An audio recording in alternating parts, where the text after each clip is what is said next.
আসসালামু আলাইকুম ওয়া রাহমাতুল্লাহ। আলমগীর স্মার্ট কোচিং এর পক্ষ থেকে সকলকে জানাই সুস্বাগত। সুপ্রিয় শিক্ষার্থী, আশা করি তোমরা ভালো আছো। এইচএসসি পরীক্ষা 2025 এবং অন্যান্য পরীক্ষা যারা অংশগ্রহণ করছো তাদের জন্য আজকের এই ভিডিওটি অত্যন্ত গুরুত্বপূর্ণ। আজকে যে বিষয় নিয়ে তোমাদের সাথে আলোচনা করব, সমাজকর্ম প্রথম পত্র তৃতীয় অধ্যায় সৃজনশীল অনুধাবনমূলক প্রশ্ন নিয়ে। আশা করি শেষ সময় পর্যন্ত আমার সাথেই থাকবে। So let's go.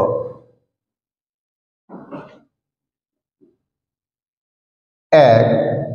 পেশাগত সম্পর্ক কথাটি ব্যাখ্যা করো। 2. সকল পেশা ভিত্তি কিন্তু সকল ভিত্তি পেশা নয়, বুঝিয়ে লেখো। 3. পেশা ও বৃত্তির দুটির পার্থক্য উল্লেখ করো। 4. জনকল্যাণমুখিতা বলতে কি বোঝায়? 5. আত্মনিয়ন্ত্রণ অধিকার বলতে কি বোঝায়? 6. পেশার ক্ষেত্রে জবাবদিহিতা গুরুত্বপূর্ণ কেন? 7. ব্যক্তি স্বাতন্ত্র্যীকরণ মূল্যবোধটি বুঝিয়ে লেখো।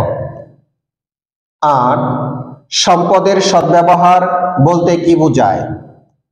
9. শ্রমের মর্যাদা বলতে কি বোঝায়? 10.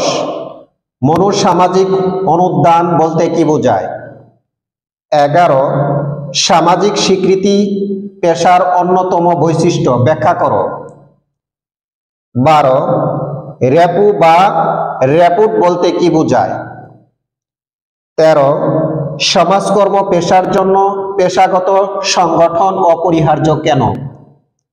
14. বিশেষ জ্ঞান ও যোগ্যতা বলতে কি বোঝায়?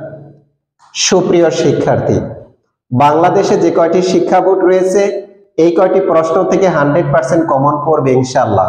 ভিডিওটি যদি তোমাদের ভালো লাগে নিজেরা মনোযোগ সহকারে দেখবে, সবাইকে দেখার সুযোগ করে দিবে। আজকের এই ভিডিওটি আমার পিতামাতা, আমার সারা জীবনের শিক্ষক মণ্ডলীদেরকে উৎসর্গ করে আজকের মতো তোমাদের কাছ থেকে এখানে বিদায় নিচ্ছি। আল্লাহ হাফেজ।